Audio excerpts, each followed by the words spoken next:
Hello everybody, I got the Gila Rex done. As you guys can see here he is. Got the face, snout. By the way, you guys might see a little bit of white like here in the cracks here because that's still the Mod Podge drying. I used quite a bit of it to make them nice and durable. Got a really nice smooth texture to the scales. You know, pretty much just gives it a really lovely feel, kind of like how how a lot of the creatures from the factories come. Either way, and if anybody's wondering what I exactly use, this is what it is. It's like $1. I'm actually gonna buy the larger stuff because I might not have enough for the next coming up creature. I used a lot on this guy, as you can see. Still some of it in the cracks drying there. Articulation wise, he can open his mouth, which I did that mouth in sort of a very dark blue with some pinkish splotches, and then on the top of the mouth we got some kind of like almost like blue fiery looking patterns, because I just thought that really looked nicer, maybe like an abyssal type look. Either way, I painted the teeth very pearly white just because I figured it contrast really nice with the rest of the body, which, as you guys can see here, is more of a fiery orange to yellows to blacks, pretty much a Gila monster, which is what this animal is part of. Honestly, this came originally when a person of the channel, the name goes by Wyoming Productions. They used to be called Mecha Godzilla Productions, but he changed his title name to Wild Wyoming Productions. He pretty much requested a guy to do a T-Rex in the look of a Gila monster. Pretty much just a repaint, and the guy kept ignoring him, which I thought was very rude. So I told him, fuck it! And I decided to do it. Of course, me being me, I decided to go a little overboard, and instead of making just a T-Rex with colors, I made a hybrid between the two. A hybrid between a Gila monster lizard and a T-Rex. And as you guys can see here, this guy shares a lot of qualities of both. Clearly, this was a T-Rex before I worked on it, and I added all the Gila monster, traits, such as this shorter tail with a fine bump, and it's very big and lumpy for storing fat. As you guys can see, I added all these patterns here, going all the way around. Let me swivel them. Got the underneath here, kind of going all the way down, kind of fading some parts into a how do you say, kind of brownish look.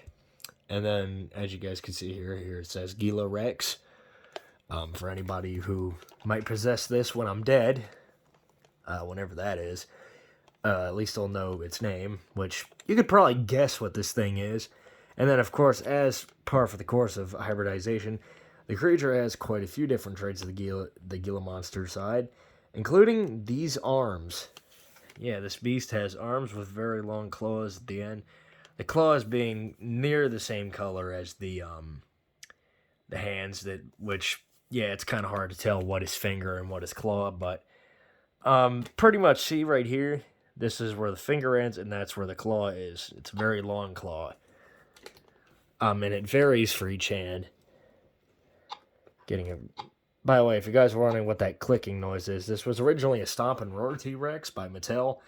Its batteries broke at some point or another, or its batteries, I don't know what you would call it, malfunction, perhaps? At some point or another, and now it just kind of does this, like, kind of just... Oh, now when I try to show it off, now you don't make the noise. God damn it. It's just... Anyway, but yeah, we got some nice patterning, and if you guys... remembered that video, the halfway done video, which, by the way, no, this thing was not halfway done at the time. If you guys remember that, pretty much this thing was originally, it's funny because I originally water painted it orange, And then when I realized that wasn't going to work, I then painted the whole thing this matte black. And then I looked at a picture again and saw that, by the way, don't mind the Mod Podge there, that'll dry clear. I then realized that the thing is that those lizards, the Gila monsters, are just mostly orange. So then I painted it mostly orange with the black showing in various spots. It's kind of like a zebra scenario. Is it black with white stripes or is it white with black stripes? Except this beast is black with orange stripes, I guess you could say. And then here we got the face. Now this must be kind of like the flesh in between the scales. I sort of did it like a I guess I saw a picture of a Gila monster and I said, huh, apparently they got brown in between their scales. So then I was like, okay, I could replicate that. Instead, what happened was, knowing me, I made sort of a fleshier look in between all these scales with it going around the eyeball, of course, and here's the eye. You can see the pupil right in there, yes. And pretty much from that point, how do you say, I just kind of went with a lot of my own stuff, because I figure if this is supposed to be a Jurassic Park hybrid, then clearly it's not going to look like either one of the two animals perfectly. For example, these little phalanges that hang off the side of his face, that's from neither animal, but, it's just a what do you call, a byproduct of its hybridization.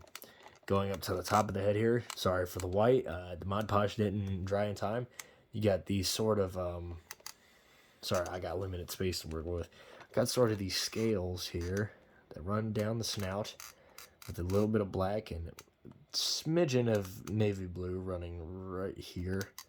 It's very faint though, and actually, or either that or it's right here. It's incredibly faint. So don't worry about missing it, with a bit of a red ochre running in between these scales. Now this side of the face is a lot fleshier than this side. I figured that'd be a good way to show off. Again, it's a hybrid. It's not 100% perfect.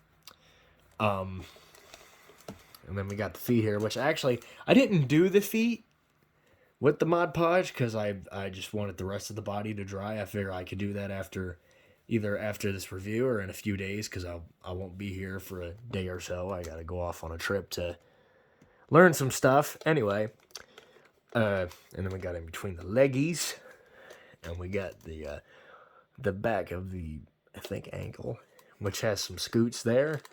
Scoots not being present in the thighs to allow for quick movement. And that's pretty much the Gila Rex in design. Now, I'm going to go over the biology and the backstory of this beast. If anybody's not interested in this, they could click off and, either way. I try not to make the video too long, but as you can see, that already happened, so I'm just going to try to explain to you guys the backstory of this beast. Let me see, where do I begin? So roughly around the Jurassic World days in 2011, this beast was born. Meant for the desert exhibit that was specifically designed for this dinosaur and others that were meant to live in a hotter climate. This beast quickly becoming popular in 2013, once hitting adult age. As for most Jurassic Park beasts, dinosaurs specifically, mature quickly and then stay in the adult stage for long, being designed that way to reduce mortality. From that point on, this creature became a very popular parking attraction with its bright colors and generally peaceful demeanor, being fed 3 to 4 bowls once a week. And due to its lower metabolism from the lizard side of its DNA, it was pretty much able to go a while without food, although still not being able to regulate its body temperature as well as a normal theropod, since dinosaurs are warm-blooded and lizards are not. 2015, when the Indominus Rex incident happened, Roberta, the local T-Rex, the normal-blooded one, I say that in quotes, normal, fought the Indominus, nearly losing the fight. However, the Gila Rex, from a previous encounter when the park shut down, attempted to mate with Roberta, which ended in a failure due to Roberta rejecting the beast as a mate. The Gila Rex, hearing the distress cries of Roberta, managed to break out of its enclosure and fought the Indominus head on in a battle, actually managing to win the fight against the ferocious hybrid due to its armored skin, essentially being a living tank with giant jaws, and with trace hints of venom in the glands in its head. The battle won, the Gila Rex checked on Roberta and retreated back to its enclosure. Sadly, since the park staff and a lot of the other people that worked on the rigging for the desert enclosure, sadly left it unmaintenanced since they were gone. And as such, combined with the diseases that this beast was not vaccinated for due to living in a closed space, and the fact how its temperature wasn't regulated right, sadly it slowly succumbed to the various factors on the island. Years later, Roberta, the infamous T-Rex of Isla Nublar, still visits the remains of the Gila Rex, sometimes laying beside them. Moment of silence for the beast. Anyways, if you guys enjoyed the Gila Rex here, if you guys enjoyed just seeing his process of being made and, the backstory and all that, let me know. You guys don't have to leave a like. Don't subscribe if you don't want to. I don't give a crap about any of that. The only thing I genuinely like are comments, because I like writing you guys back, and I appreciate feedback and your guys' personal constructive criticisms and all that. I learn a lot from it. Anyways, I appreciate you guys checking out my pretty beastie here, and hope you guys have a wonderful day.